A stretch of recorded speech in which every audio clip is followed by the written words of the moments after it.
Now, our top story this morning. They got together at school, then they split up again for university, and now, nearly 10 years later, they're back together again. Sounds like a lovely romantic story, doesn't it? But there's a really bitter twist in this love story of Emmy Collett and Jake Coates from Hereford, because Emmy has recently, very sadly, been diagnosed with incurable cancer. Now, it took over a year for the 30-year-old's very rare medullary cancer to be diagnosed.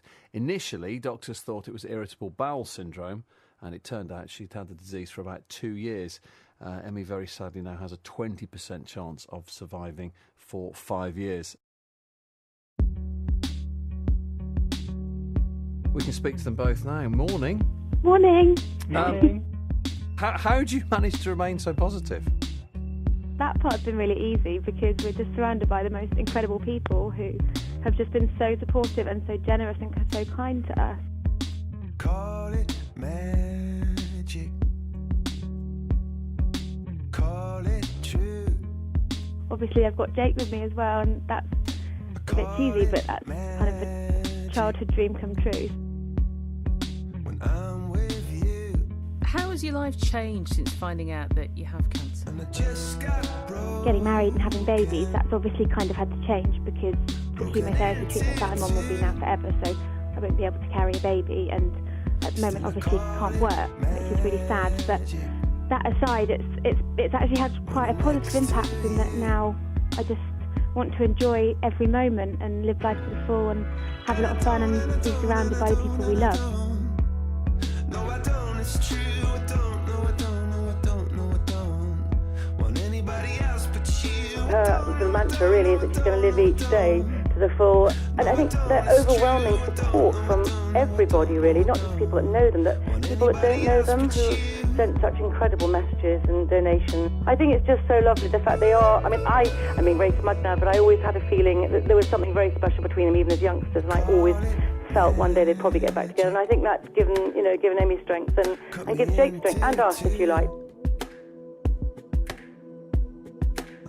I think from a very early age, we both felt something very strongly towards each other. Don't lobsters stay together, don't they, forever, They apparently? do. How do you feel about being his lobster, Emmy? I'm quite happy to hold his claw, that's fine with me. If it was a film, you'd be sobbing your way through it, wouldn't you? It just seems so unfair, so unfair.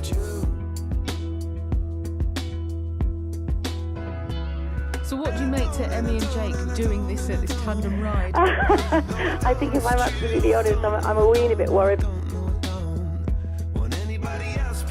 We've only picked up the bike last week, so we've been manically trying to get some training cycles in, and it dawned on me, our first cycle was about 15 miles, and for 15 miles I was just staring at Jake's bottom, so that's going to be my view for a very long time.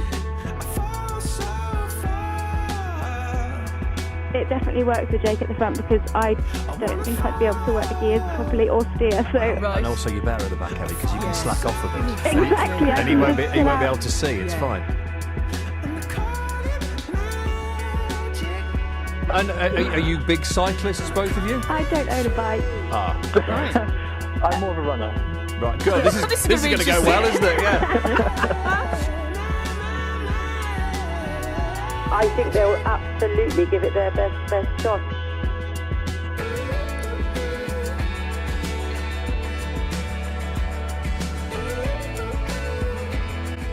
And you do this to raise money for a special place, aren't you? Yeah, very special. We're raising money for the Royal Marsden. My case was transferred there once we discovered the extent of the spread, and from the second it was transferred there, they've just been phenomenal. And the staff there are incredible. They treat us they treat everybody like royalty, and they're such world-leading pioneers in research and treatment. And I mean, a real key thing for me is that my treatment didn't even exist 5 years ago, so that shows all the incredible work that they do, and it gives me so much hope for the future that if they can make that much progress in 5 years, that, you know, if I can keep plodding on for another 5, who knows what the future might hold. Well, you know what? So much hope and love heading your direction from lots of people listening to this, I'm sure. And thank you. It's an extraordinary story, and let's keep everything crossed for you, and let's try and raise you loads of money, because I'm sure lots of people will have been touched by your story this morning. You've got a Just Giving page, haven't you? What is it? Yeah, well, we've got a website which is www.EJTandemonium.com, and that links into the Just Giving page as well. So we're blogging every day, and put all our photos and everything on there, and it also tells our story on there as well. Brilliant. Well, listen, I'm sure you're going to raise loads of money, tons of money for a brilliant cause, and we'll have to follow you when you're out there. Give us a call again, and we'll have a chat to you when you're doing it. Yeah, that would be awesome. Lovely to speak to you both. Take care. You Thank take care. you. There we go. That's Emmy Collett and Jake Coates.